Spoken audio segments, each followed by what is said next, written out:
Hi everyone, this is Elias Martin of CollectingJapanesePrints.com. Welcome to Woodblock Wednesday, where on Wednesdays we get together and discuss Japanese prints, paintings, history, and culture. It has been some time since I saw all of you. My apologies for my absence. I had a lot of things going on. Our exhibition went up. And it is on our website. So I encourage all of you to have a look. And I also had some other personal things that kept me away from doing these videos. I wanted to do a video when I had time so that I could focus on something I really love. And I want to share this with all of you. Today happens, or this video happens to be the 100th video that I've produced in this series. So it's actually kind of a big milestone for us. So again, 100 episodes. So this is a kind of a big deal. So I wanted to thank all of you for joining this channel. We do these videos live on Facebook Live, as well as they're archived onto YouTube. So however you're watching this video, welcome and thank you for joining. So to celebrate this milestone of 100 videos, I pulled some prints from the archive. There's some of these things, actually all of the prints that I have today actually belong to me. And I thought I'd share with all of you some really rare and important designs by an artist that is relatively unknown, and he has yet to receive the credit I think he deserves, particularly in the West. And his name is Maeda Toshiro. And Maeda is a surrealist. He's one of those artists that produced woodblock prints in Japan, but he was based in Kansai, in Osaka, in fact. And I think his location really contributed to one of the reasons why he is not a better known artist. Most artists that received acclaim and fame were from Tokyo, or at least moved to Tokyo and worked there. Maeda is a Sosaku Hanga artist, and he's one of those artists that produce some amazing designs, but in a limited edition or small runs. And so his prints, you may have come across them either online in exhibitions or in books, but you may not have seen them in person. And so today I pulled 4 prints from my collection that showcase some of his best work, and they all sort of showcase his interest in surrealism. And so this is sort of a topic in Japanese prints that's not really well known. Most collectors and connoisseurs of 20th century prints gravitate to Shinhanga or the more known Sosaku Hanga artists. But Maeda, because he was an artist who sort of flew under the radar, and was a character. He produced prints that are very, very unique to him. And again, as I said, they celebrate a surrealist bent in his work. So without further ado, let's go to the table and have a look. So I'm going to back up a little bit so you could see what I brought with me today. I have 4 prints by, again, his name is Maeda Toshiro. And just to give you a little bit of background information, he was born in 1904 and he passed away in 1990. So he had a very long life and a career that encompassed many decades of work. And his work changed throughout the years, but I'm primarily showcasing work that was produced in the earlier part of his career. All of these prints are from the 30s and 40s. And they were produced in very limited runs. So, for example, this print here, this is the only example of this design I've ever seen in person. And this design is really fascinating. It showcases these carpenters that are working on the construction of this home. And the way that Maeda treats the subject I think is fascinating. You'll see that the workers are rendered in this sort of interesting realistic effect, but if you look closely, you'll see that their hands are actually part of the tools that they use to construct the home. This fellow here, he's walking up sort of an incline. Maybe that's a ladder that he's climbing, but you'll see his hand is not, a human hand. It is sort of this grappling thing. And this gentleman up here, his hand is actually a saw. And so, the design is interesting because at first blush, it just looks like a fascinating design that's showcasing sort of the construction of this home. But when we look closer, it has these unsettling, fascinating, thought-provoking qualities within the print that, it's so unusual and something that was really not done in Japanese prints for the time, or even it took another 20 to 30 years for some artists to produce surrealistic designs. And so Maeda, in this design, this was probably done late 30s, early 40s, is certainly ahead of his time in terms of producing compelling prints. And the other thing about this design is the composition. I mean, I think the way that the wood beam here, this almost looks like an eye, and the way that the composition is laid out, it invites the viewer. But at the same time, there's this sort of almost, I don't know how to call it, but there is a sort of, you look at this and you go, something is not quite right. And it's just the composition in concert with the realistic way that the Maeda sort of treated the figures, and then at the same time adding those surrealistic qualities of their hands being these implements or these tools, really create a very interesting dreamlike composition. So I'm going to zoom in so you could see what I mean.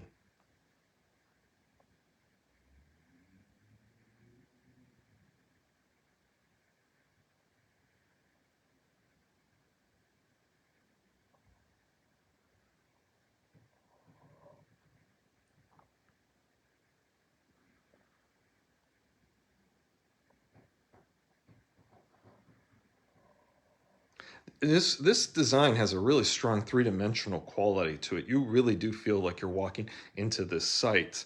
And then you could kind of have the figures, the way that they're so active. Also, they almost kind of remind me of like bees, really buzzing around and really caught up in the work that they need to do. And so they're both sort of human-like, but at the same time not. So I think that's really a pretty cool design. And so anyway, this kind of wets our whistle for some of the other prints that we'll see. There's two designs here that I've laid out. They're horizontal designs, but let's focus on the top work first. It's a design of a cow, and the cow's sort of in its stable, and there's a figure back here, a couple figures, assuming that maybe the cow will be milked or something, but the face is rendered in this really interesting blue. And it's, this is a blue cow before there was the blue dog that everyone is familiar with. If you've been to New Orleans, you've probably come across the blue dog, by an artist, a local artist who produces those designs. But here we have this blue cow, and the whole design has this, again, surrealist quality to it. These figures don't have faces, and their proportions are slightly off.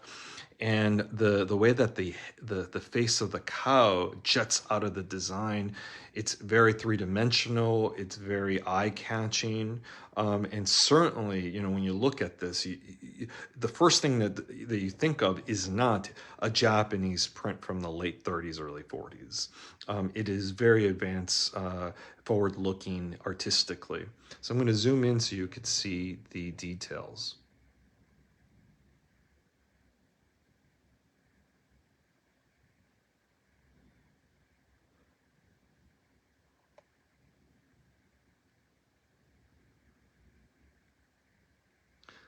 I think it's a fascinating design. It's really cool. Again, something that's not indicative of Japanese prints when you first think about what Japanese prints look like. And it is, again, this is part of Maeda's work where it's highly imaginative, playful.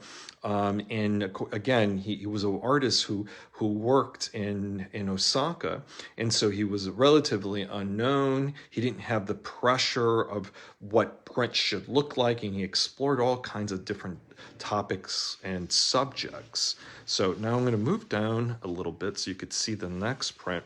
This is considered one of his most important prints, possibly his masterpiece. And it is a combination of a woodblock print as well as a process that uses lithography. And so you see in the center part of the composition a photo. Well, I think he used sort of a photo rendering of a pocket watch, but it was translated into this design with lithography. However, the rest of the print around it is done in a woodblock printed medium. And so it's fascinating because Maeda treats the subject in a way that makes the eye believe it's actually an offset litho. So when you look at the design here in the hand, he's carved out these, this cross hatching that is indicative of, posters, particularly the pop posters or pop art, comic books, as well as the pop art that came in at the late 50s, early 60s. And so, this design was done in 1931. So it's so forward thinking. And, it's very playful because the artist wants to create the illusion of this entire composition being produced with one medium.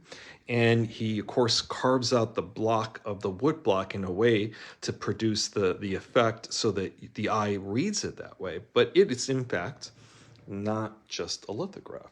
It's a mixed media impression. So I just think it's a fascinating design, and it's also it's intellectual in the sense that he's using these techniques to highlight the design, and the hand is pointing to the mechanism of the watch, which may suggest sort of the mechanism of offset lithography, which is much more mechanical based as opposed to the time old tradition of woodblock prints that goes back centuries.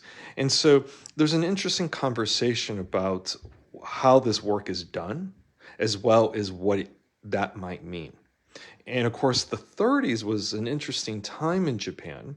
It was a time when a lot of new technology was being sort of experimented with and incorporated into industry. And so this does have this kind of air of sort of celebrating the new industry of the early to mid 20th century that it was coming, particularly in Japan. And so there's all of this happening in this design. Now, I just want to zoom in so you could see. The center portion. Sorry, I'm having connection troubles. Every aspect of this design, except the center portion, is done with a woodblock print. So it is quite skillfully done to deceive the eye to believe it is something different. I really kind of enjoy his signature here. He has T Maeda signed right there at the on the right at by the cuff of the jacket there. That's a really cool place to sign it. Whereas in the other prints, you'll see his signature is this Japanese stamp. You'll see it here as well. But in this design, he incorporated sort of the way that the typeset of his of the font that he created looks very mechanical and almost like newsprint, which echoes parts of the design.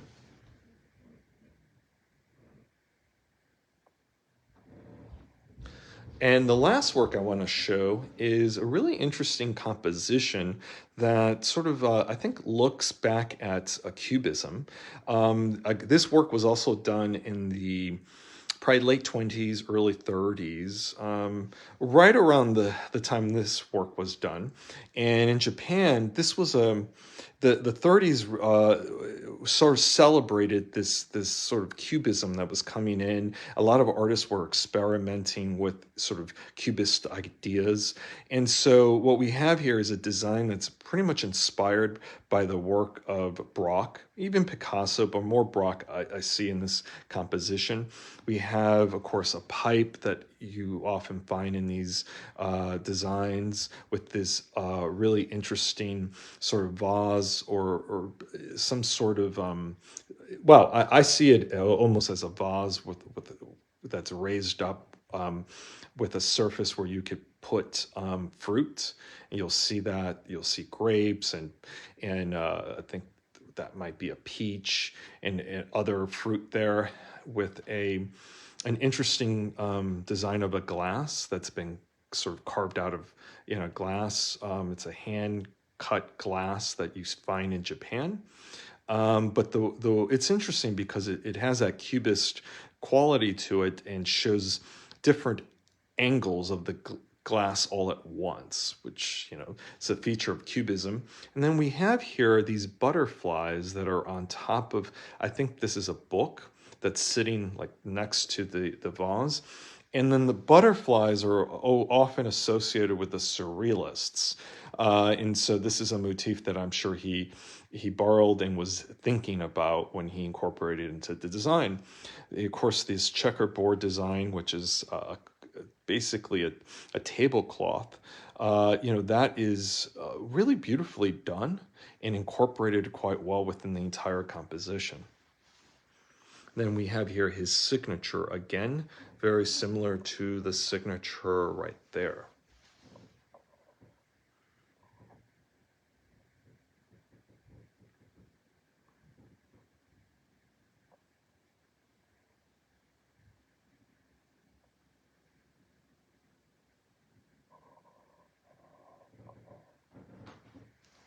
It was my hope to be able to showcase 4 works by this artist who I think will be a surprise to most of you because he's such relatively unknown outside of a few circles of collecting. I'm interested in Sosaku Hanga, so clearly he's an artist that I actively seek out. But I also think, the subject matter is so different from 20th century Japanese prints, particularly from this period, which is the late 20s, early 30s to the 40s.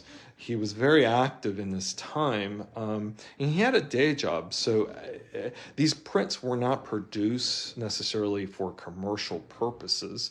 They were prints that he produced, to experiment with the ideas that were sort of artistically fascinating to him. So I'm going to zoom in on all of the prints so you could see one last time.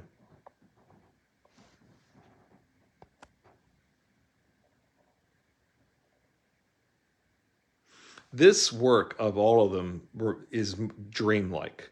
This reminds me of dreams I've had where things don't seem to sit right, but they sort of work. And so the composition's not completely correct.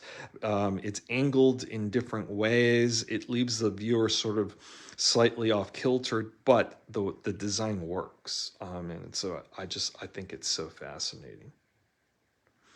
And of course, these 2 designs, the design with the blue-faced cow. I'm curious, and I don't know if any of you who are Maeda fans, if you are, please comment. I don't know why he used the design of the blue-faced cow. I don't know if he was thinking about. Didn't Paul Bunyan have a cow pet? Wasn't that named Babe? Wasn't the cow blue? I don't know. It's just something to think about. I have no idea why he chose to with a blue-faced cow, but it works. It's really shocking and kind of like fascinating and at the same time cute. And it's one of those things where, you think 1930s Japan, where are they getting their sort of inspiration? And all of these are so different from what you would imagine a Japanese artist producing in woodblock prints.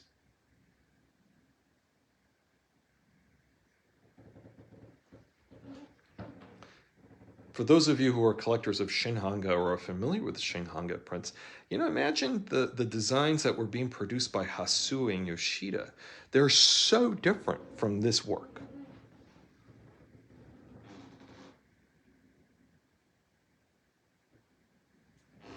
I will zoom in one last time on this design. It's, as I said, his most important design, possibly his masterpiece, and I just think it's so fascinating.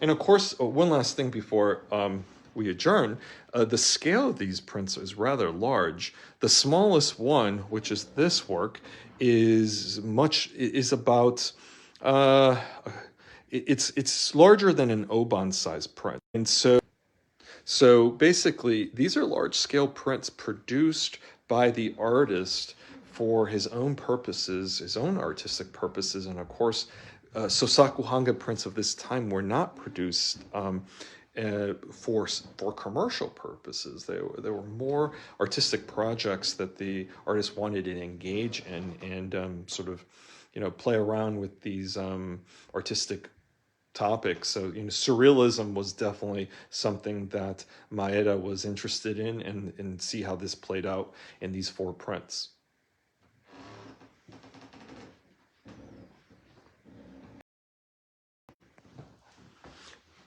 Well, I want to thank all of you for joining me. It's been a pleasure showing you these fantastic designs by Maeda. As I mentioned at the beginning of our conversation, I pulled these out from my own collection to share them with you. This is our 100th episode, and so I want to thank all of you for your support and your interest in these videos. And I'm already looking forward towards the next 100 episodes. And so if there are any particular topics you'd like for me to cover, or certain designs or certain artists you'd like to see on Woodblock Wednesday, feel free to post a comment below or send me a direct private message. I'd be happy to take requests or engage in conversation of what you might want to see in the future on a Woodblock Wednesday. Meanwhile, we have a wonderful exhibition that is up, and so I encourage all of you to check it out if you haven't seen it already at collectingjapaneseprints.com. It's an assortment of fantastic designs from all genres. So you'll see masterworks from ukiyo-e, shinhanga, sosaku hanga, Western artists working in Japan, and contemporary artists working in Japan. So have a look, enjoy, and of course, the site also boasts a bookstore of wonderful books that showcases all kinds of topics relating to Japanese prints and paintings, as well as an archive of other Woodblock Wednesday videos, as well as my seminars. And we just conducted a seminar a couple weeks ago, and so I encourage you to check that out as well. That seminar related to 20th century portraits of women produced by Sosaku Hanga artists, and many of those are quite rare. You might, if you haven't seen the video already, many of them will be in a first-time introduction to these designs. So I encourage all of you to have a look. So thank you very much for joining me on Woodblock Wednesday, and I look forward to seeing you next time. Until then, bye-bye.